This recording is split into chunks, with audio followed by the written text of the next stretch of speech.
వైసీపీని ఆ పార్టీ అధినేత వైఎస్ జగన్మోహన్ రెడ్డి గారిని రాజకీయంగా చావు దెబ్బ కొట్టేందుకు పక్కా ప్రణాళికతో మాజీ ఎంపీ విజయసాయి రెడ్డి ముందుకు వెళ్తున్నట్లుగా కనిపిస్తుంది. ఈ వ్యక్తికైనా వ్యవస్థకైనా మంచి చేయడం కష్టం, కానీ నష్టం చేయడం అన్నటువంటిది ఈజీగా అవుతుంది, కష్టం ఏమీ అవ్వదు. అయితే ఈ నేపథ్యంలోనే వైసీపీ మాజీ నేత విజయసాయి రెడ్డి తనకు రాజకీయంగా భవిష్యత్తు ఇచ్చిన పార్టీని అధినేతను ఎలా దెబ్బతీయాలి అన్నటువంటిది ఆలోచనతో కనిపిస్తుంది. మరి అందుకే ఇవాళ వైఎస్ జగన్ పైన రాజకీయంగా పెద్ద బండ వేశారు.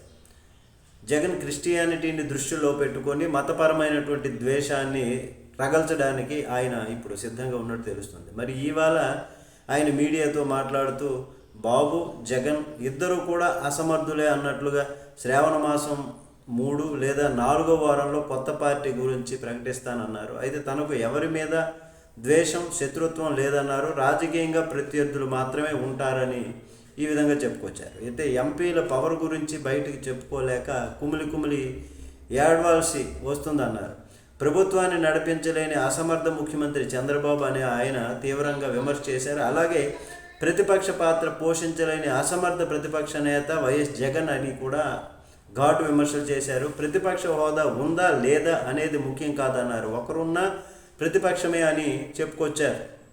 జగన్ మత మార్పిడులను ప్రోత్సహించారని ఆయన తీవ్ర ఆరోపణలు చేశారు. అయితే కొన్ని వందల చర్చలు కట్టడానికి జగన్ సహకరించారని సంచలన కామెంట్ చేశారు.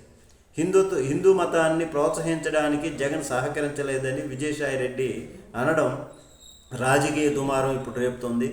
విజయసాయి రెడ్డి పూర్తిగా మత విద్వేషాన్ని రెచ్చగొట్టడమే ఎజెండాగా పెట్టుకున్నట్లుగా కనిపిస్తుంది. మరి అంతేకాదు హిందూ మతాన్ని అడ్డం పెట్టుకొని జగన్ ఆయన నేతృత్వం వహించిన వైసీపీని రాజకీయంగా చావు దెబ్బ తీసే ఉద్దేశం కనిపిస్తుంది ఇందులో అంటున్నారు నెటిజన్లు. అయితే విజయసాయి రెడ్డి మాటలకు ఏ మేరకు విశ్వసనీయత ప్రజలు ఉంటుంది అనేటటువంటి తెచ్చారు. బీజేపీలోకి వెళ్ళే ఉద్దేశం లేదని ఆయన అనడం గమనార్హం. కానీ ఎజెండా మాత్రం ఆ పార్టీది నెత్తికేసుకోవడం వెనుక అసలేం జరుగుతుందో అన్నటువంటిది తెలియాల్సి ఉంది.